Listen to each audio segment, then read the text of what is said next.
Iniciaremos agora a sequência do nosso seminário e nós formaremos a nossa frente de honra com os painelistas.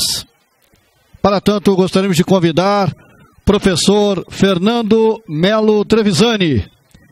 Ele é mestre em Tecnologias Educacionais e Educação Matemática pela Unesp, atuou na equipe de gestão do Grupo de Experimentações em Ensino Híbrido, parceria entre a Fundação Lehman e Instituto Península, e é organizador do livro Ensino Híbrido, Personalização e Tecnologia na Educação.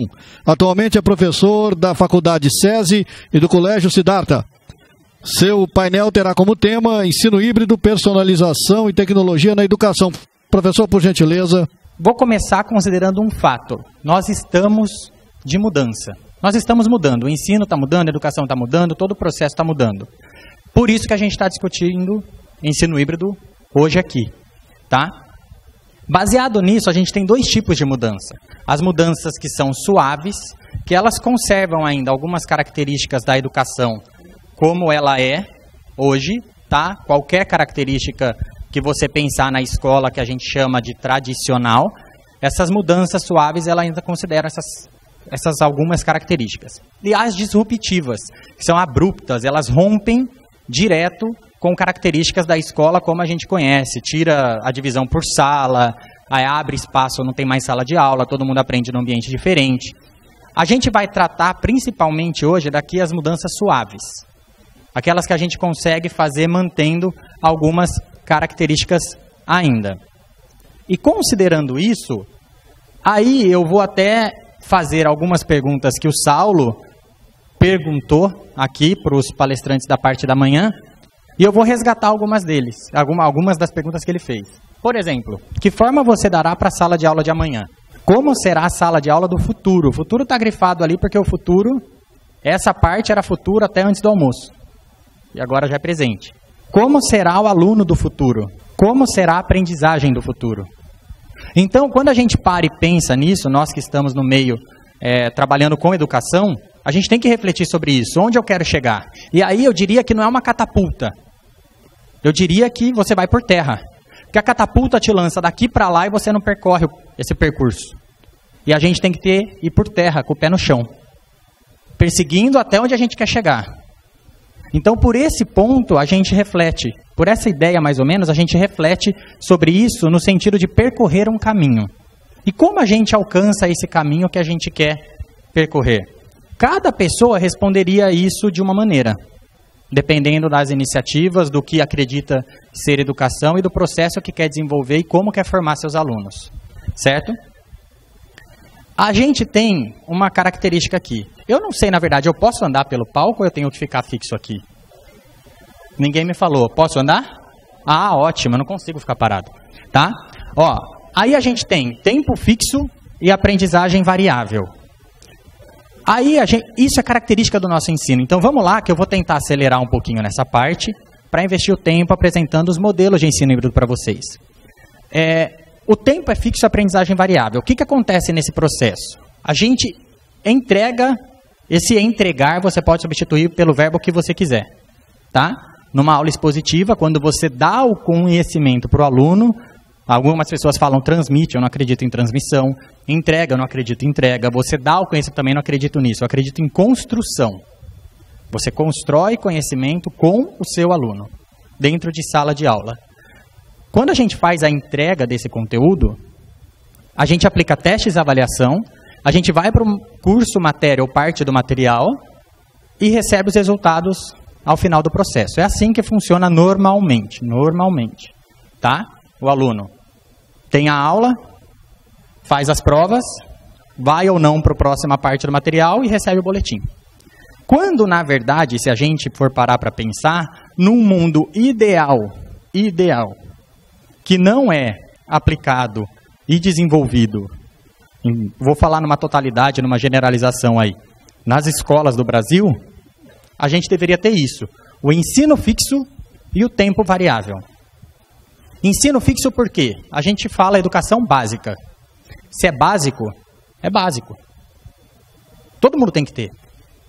Só que todo mundo tem que ter, não em quantidade, grau, nível diferente. Então, o aluno deveria, a gente deveria oferecer aprendizagens, experiências de aprendizagem para os alunos, aplicar testes e avaliação, receber feedback, possivelmente em tempo real, e aí as tecnologias vão nos ajudar. Depois eles vão falar mais sobre tecnologia aqui, além do que já falaram de manhã. E a partir disso, se o aluno chegou onde a gente quer, ele vai para frente. Certo? Então, tem essa ideia do que, se é básico, tem que garantir que é básico para todo mundo. Tá? Eu fui informado pela CEDU aqui, que ao final da palestra de hoje vai ter um sorteio. Surpresa. Tá? E esse sorteio surpresa, tá rindo já, né, Sinaga? E o sorteio surpresa, ele vai envolver uma viagem que você vai poder escolher 10 pessoas que você quer. E essas 10 pessoas vão viajar por até 30 dias para qualquer lugar do mundo com tudo pago. Pessoal, eu sou um palestrante sério, por favor, essa é verdade, tá? Ok? Só que tem algumas cláusulas. Primeira coisa, quem quer ir, quem iria nessa viagem? Vocês dão risada e ninguém levanta a mão? Quem iria? Sério, a viagem tem essa condição. 10 pessoas, tudo pago, até 30 dias, qualquer lugar do mundo. Quem se interessa? Quem não levantou a mão, eu sei que está mentindo. Tá? Baseado nisso, a gente tem só um problema.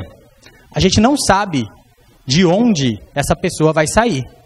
Então, o voo foi marcado de São Paulo só pelo fato de que São Paulo proporciona maiores opções de avião saindo para lugares de destinos do mundo. E para ir até São Paulo, por uma questão de custo, vocês iriam num ônibus. Tranquilo também, né? Pô, vale a pena ir do ônibus até São Paulo para viajar para qualquer lugar do mundo. Eu vou. Até se o ônibus for de ré. Mas o problema é que esse ônibus tem 3 rodas. Quem vai? Só tem uma serrinha ali no meio, pelo que me informaram. Não sei se é verdade, nunca fui de Vitória a São Paulo. Mas é tranquilo. Beleza? O que acontece? Por quê? Qual que é a ideia do ônibus de 3 rodas? É a ideia de que ele tem 75% das rodas. É a ideia de que com 75% do que ele deveria ter, a gente deixa ele seguir viagem. Para o ônibus parece absurdo, para o nosso aluno não. Certo? Mas daí, o Haroldo me falou que, por questões de segurança, ele não ia fazer isso. Ele ia dar um ônibus com as 4 rodas. Ótimo. Só que tem outro ponto. O piloto do avião. O piloto do avião é um cara que ele conseguiu tirar a autorização dele para pilotar avião da seguinte forma. Prova de levantar voo, de decolar. 10. Cara, arrasou. Você nem sente que você está lá grudado. Você levanta naturalmente. Você deixa a água, ela nem cai. Tranquilo. Manter o avião no alto? 10. Você não turbulência, o cara não existe. A turbulência, ele fala, o quê? Nem sei o que é isso. Não pega. Para pousar, ele reprovou. Tirou 0. Mas como a média é aritmética, 10 mais 10, 20, por 3, 6,6, aprovou, vai na fé.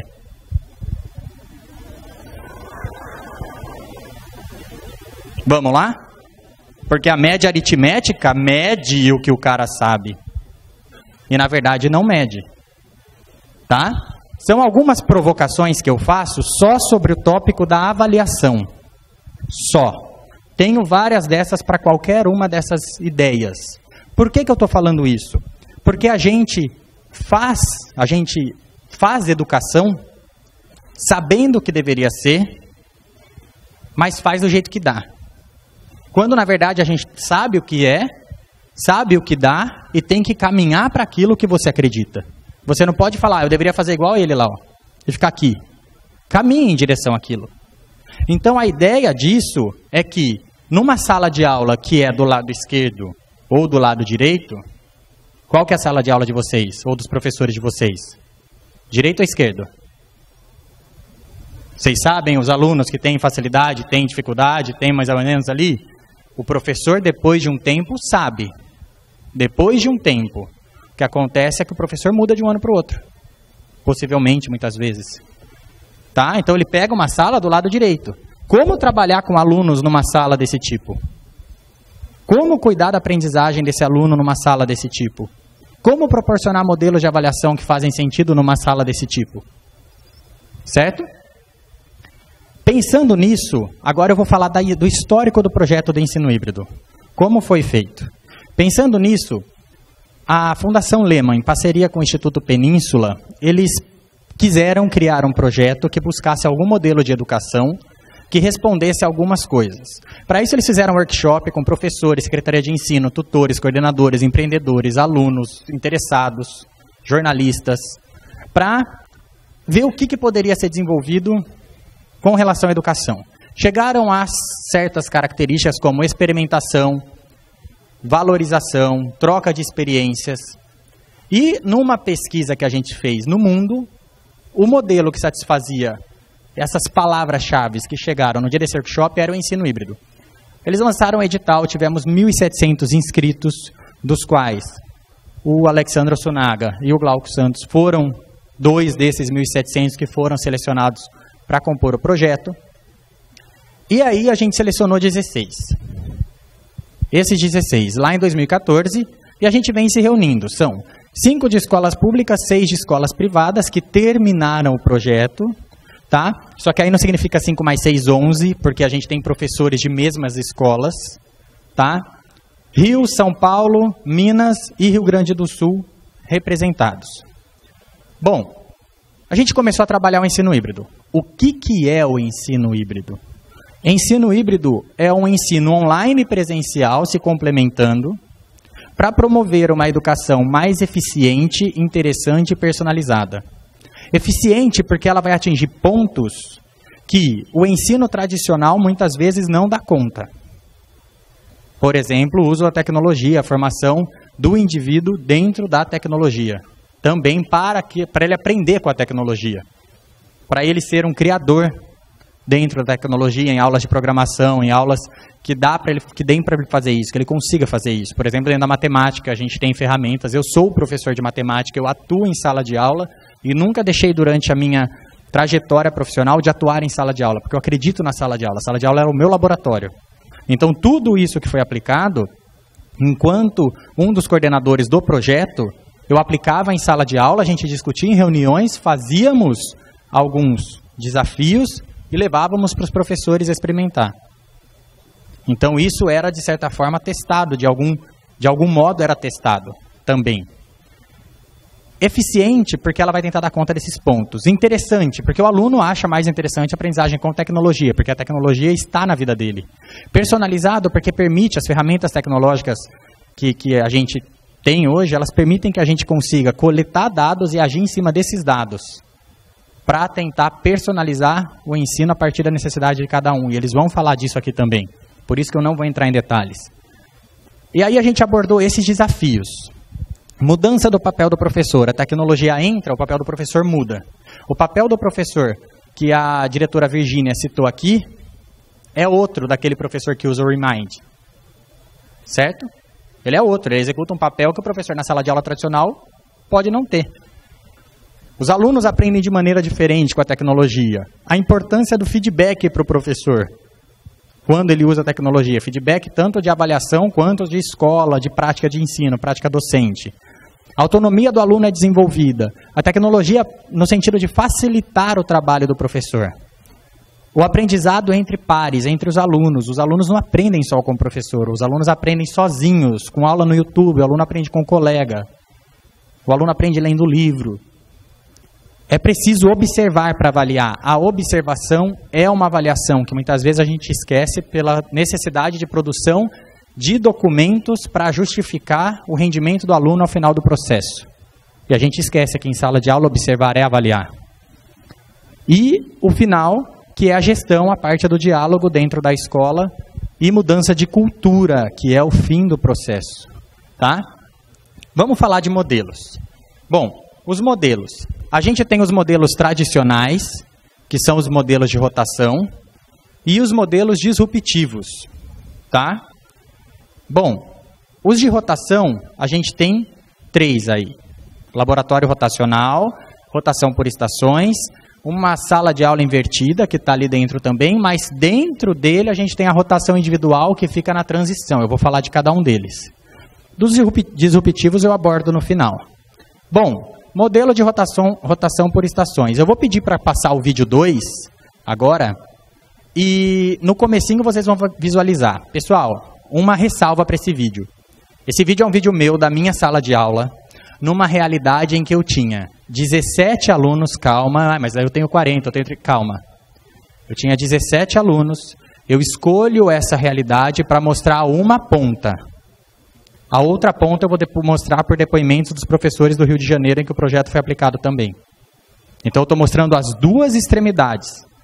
Eu dou aula e dei aula para salas com 44 ou 46 alunos de ensino médio também.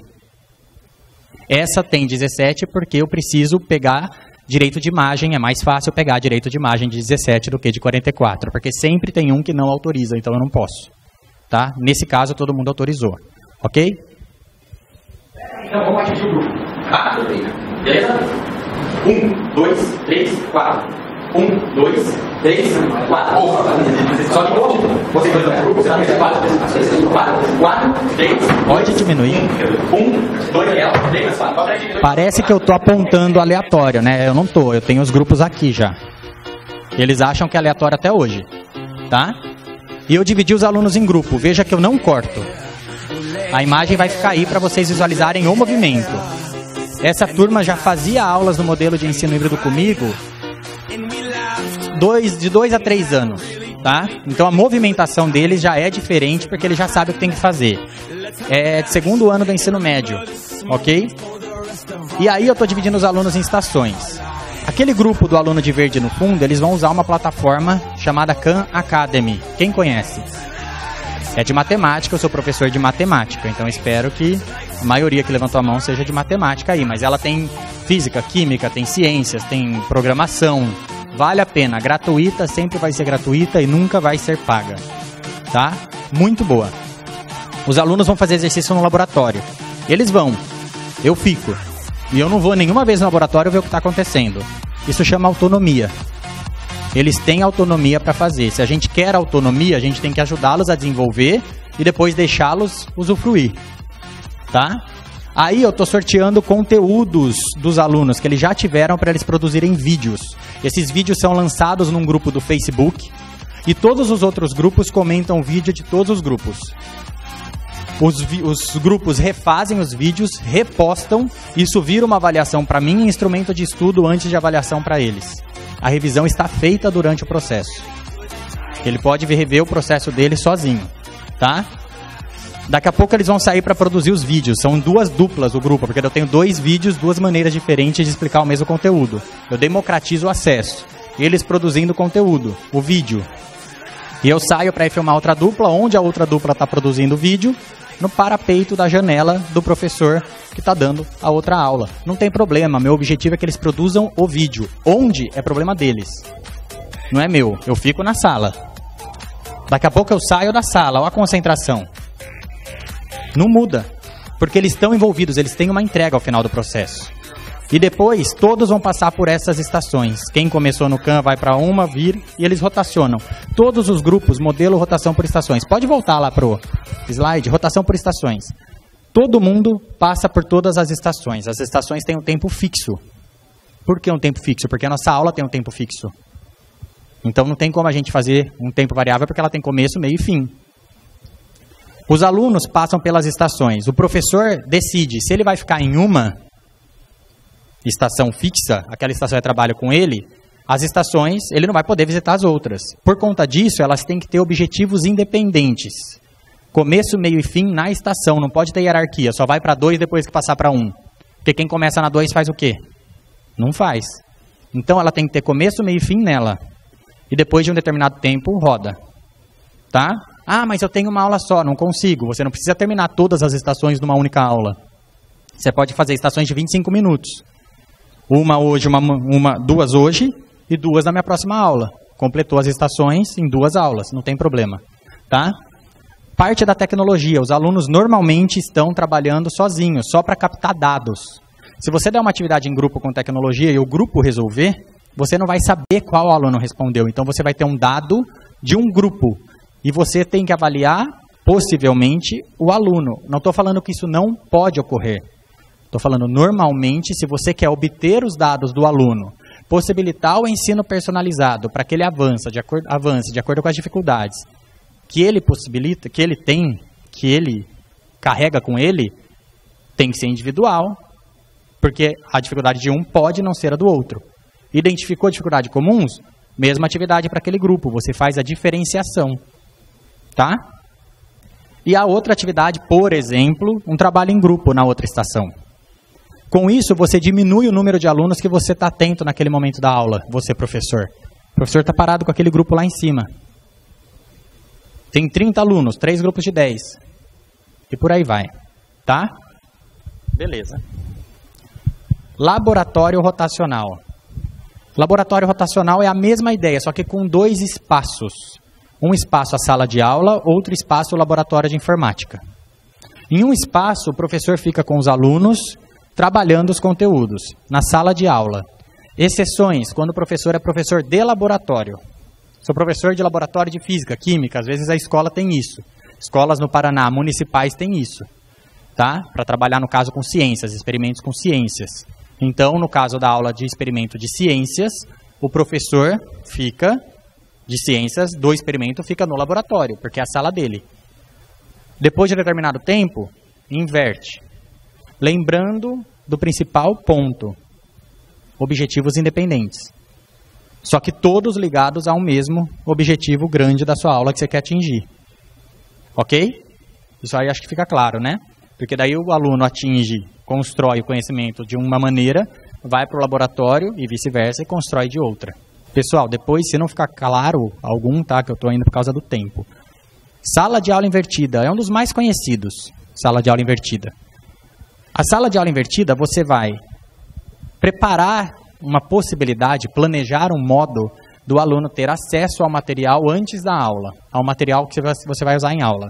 Esse material pode ser um texto, um vídeo, um formulário preparado na internet, um documento para ele acessar e ver, uma pesquisa online, uma produção de um experimento que ele tem que levar mais ou menos construído para fazer as conclusões na casa dele. Vários modos. Só que isso tem que ser planejado para o professor com um objetivo, um intuito. Não pode ser assim, leiam esse texto e venham para a próxima aula. Mas leiam um texto com qual foco? Com qual objetivo? O que eu tenho que perceber no texto? Em qual ponto eu tenho que me atentar? Conceito, nem sou da área, mas conceito, você pega conceito de ciências, fotossíntese, ele é imenso. Lê um texto sobre fotossíntese, mas focando em quê? Na respiração e produção de alimentos da planta, enfim, tem vários pontos para você dar conta. Tem que ser um pouco mais focado do que simplesmente vejam esse vídeo para a próxima aula. Não. Vejam esse vídeo e reflitam sobre isso, isso e isso. Pesquisem alguma outra referência no assunto e tragam isso formalizado para a próxima aula num mapa conceitual, em alguma coisa, para o aluno olhar e lembrar o que ele estudou. Senão a aula é sexta, ele pesquisou segunda, dormiu e esqueceu. Tá? Então tem que ser mais focado. Na aula, aprofunda, o professor discute, considera o que os alunos trazem. Ó, veja o vídeo para a próxima aula, daí na aula ele nem se refere ao vídeo. Perdeu o potencial do aluno assistir o vídeo. Ele tem que se remeter ao vídeo. Lá no vídeo vocês viram isso. O que isso tem a ver com isso? Quem pensou sobre isso? Quem pesquisou tal coisa?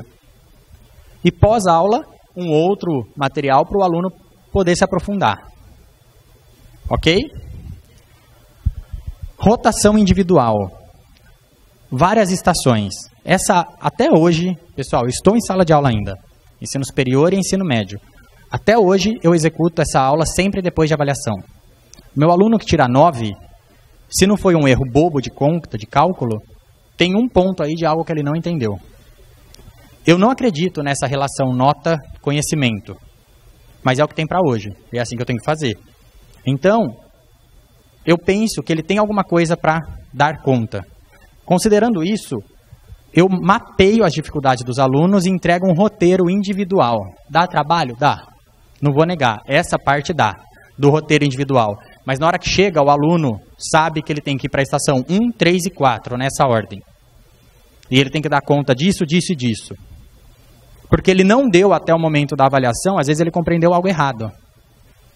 E daí depois dessas aulas, 1, 2 ou 3, eu retomo os conceitos e possibilito uma recuperação contínua durante o processo. Porque eu vejo que se ele entendeu aquilo que ele não tinha entendido até o momento da avaliação. Na recuperação contínua, o trabalho aumenta e o valor da quantidade ali, da mensuração daquele material diminui. Resumindo, aumenta o trabalho e diminui a nota. Porque se ele não fez no tempo certo, dadas as condições, para ele não deixar para depois, ele vai ter que trabalhar mais. Então, eles sabem disso, tá? Isso é rotação individual. Lembrando, objetivos independentes. E o aluno vai passar por aquelas estações que estiver no roteiro dele. Virtual aprimorado. A partir daí, a gente entra nos modelos disruptivos, tá? Que eles rompem bruscamente com as características das escolas que a gente contém na maioria das escolas aqui do Brasil. Os alunos vão dividir o tempo entre uma unidade escolar física, tá? E o aprendizado remoto, que ele não vai fazer na unidade escolar física. Ele pode até fazer num laboratório à parte, por aí, mas não num momento aula. E ele vai ter acesso a conteúdos e lições em casa. Acho que isso é possível visualizar esse modelo acontecendo. Estou vendo vários sims aí com a cabeça, tá? Mas ele rompe com a característica da escola, porque ele torna a formação do aluno não só no espaço físico fixo. À la carte. Os alunos participam de um ou mais cursos online, com o professor online, e ao mesmo tempo eles continuam com experiências educacionais em escolas físicas. Um modelo desse, à la carte, eu conversei com um aluno brasileiro, um dos 3 alunos que conseguiram ingressar na Universidade de Minerva, que é uma universidade itinerante. Acontece no mundo todo. E esse aluno ele tem experiências fixas, morando com todos os alunos da faculdade num prédio, em 6 ou 7 cidades do mundo, durante a formação dele. E ele tem aulas com os melhores professores do mundo. Então ele está morando, não sei, numa cidade que ele estava, me fugiu o nome, Istambul. Se eu não me engano é Istambul. Ele está morando em Istambul, tendo aula com o professor da Austrália, do Japão. Então ele está numa unidade, numa instituição física, tendo aulas online. Tá? Flex. Os estudantes seguem um roteiro adaptado individual. Alguns momentos a formação desse aluno era dessa forma também. Nas diferentes modalidades de ensino. E o professor responsável está na mesma localidade. Não há divisão de séries e anos. Os alunos aprendem de maneira colaborativa. Por exemplo, o projeto Âncora aqui no Brasil. Ok? Quem quiser saber mais depois, dá uma pesquisadinha nesse projeto Âncora. A partir daí, de toda essa experiência e das formações com os professores do grupo de experimentações, a gente teve, ao final do processo, a ideia de elaborar um curso, que já era objetivo do grupo de experimentações ensino híbrido, e esse curso eu considero o estudante no centro e todas essas outras engrenagens aí. Se o estudante gira, todas elas giram. E a gente também escreveu o livro, que eu já vi na mão de alguns de vocês, e esse livro foi finalista do 58º Prêmio Jabuti. Então ele teve muito valor. E ele teve muito valor e reconhecimento porque ele foi escrito por professores. Todos professores de sala de aula. E ele foi escrito para professores. Por conta disso, eu vou encerrar mostrando a outra extremidade. Os depoimentos das experiências que ocorreram nas escolas públicas do Rio de Janeiro. A ideia da organização da sala é que a gente tem uma aula diferente para o aluno. Que o nosso aluno está muito desmotivado hoje em dia, com tanta coisa que está acontecendo aí fora, com tanta tecnologia. Então a gente busca ter uma aula diferente do tradicional, que envolva mais, que motive mais o nosso aluno. Então se a gente vai fazer uma aula que a gente precisa de 4 estações, a gente divide a sala em 4 grupos. A gente procura dividir de forma igual a quantidade de grupos, para que na rotação isso não falhe muito. Mas sempre tem um aluno que falta, ou o aluno que está em outra atividade na escola. E além disso, a gente procura priorizar numa estação, trabalhar uma habilidade mais da parte de artes, com recortes, em outra habilidade, questão mais do uso do computador, uma questão mais tecnológica, em outra questão da leitura, da redação, da escrita. Então os grupos funcionam mais ou menos dessa maneira, cada grupo com uma habilidade diferente a ser trabalhada.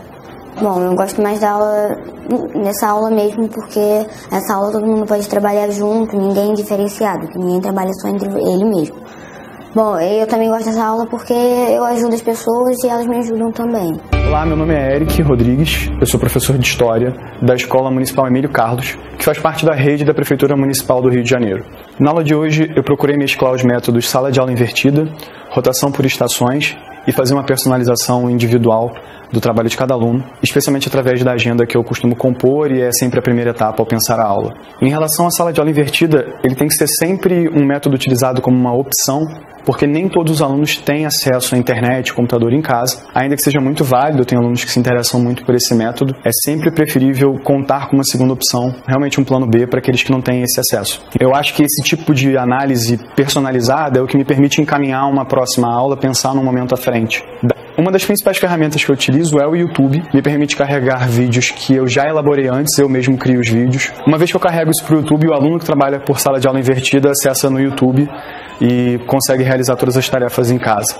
Já aqui eu faço um upload offline desse arquivo para cada computador e o aluno pode acessar ele tanto da aula do dia, quanto se ele precisar para algum tipo de consulta, vídeos de aulas anteriores. Uma dica que eu daria ao professor da rede pública que pretende trabalhar com ensino híbrido, que quer se envolver com o ensino híbrido e que está pensando em como realizar isso na sua sala de aula, é realmente pensar sempre com criatividade. Eu acho que a criatividade é a essência para você superar as limitações que vão surgindo a cada momento quando você está tentando desenvolver uma coisa nova. E, eventualmente você vai ver que vai surgir um momento em que parece que é impossível realizar uma coisa da maneira A, mas você tem sempre acesso a uma pessoa que pode te ajudar a construir aquilo de uma outra maneira, às vezes uma pessoa da direção que viabiliza um recurso técnico, às vezes um colega que tem uma noção da pedagogia, de como desenvolver aquilo e pode te inspirar a criar, por exemplo, um método avaliativo diferente ou pensar numa outra maneira de expor um conteúdo, até de desenvolver uma habilidade. Se você conseguir aliar a persistência à criatividade, persistência porque inevitavelmente a gente se frustra quando lida com algum tipo de dilema, parece que vai ser inviável, mas é sempre possível encontrar uma maneira alternativa e acho que a criatividade é a grande aliada nesse processo. É isso, o depoimento do professor Eric, que encontrou barreiras com a tecnologia, publicou no Facebook. Por favor, preciso de tecnologia para minha escola, quem puder doe, montou um laboratório inteiro só com doação. Não ficou parado frente, foi em busca. Ok? Obrigado.